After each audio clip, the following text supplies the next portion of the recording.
fast enough. You can get to them at 75 mile an hour. 75 miles an hour? Yeah, so they're about, That sounds insane. they're about £2,000. Yep, 75 miles an hour. I think that's highly illegal. Just a little bit, yes.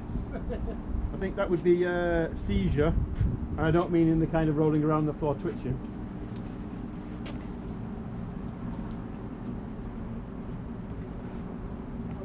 I would never want something like that to go that fast.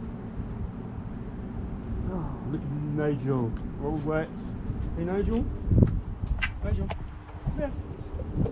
Because scooter frames never designed for that sort of speeds. It's just the stability factor of them. Oh, basically, to get it any worse kind of durable, you'd have to probably double your weight up on it. No, you're not peeing on that. Those things, they weigh about 45 kilos. 45 kilos? Crikey. Half of it's a battery pack.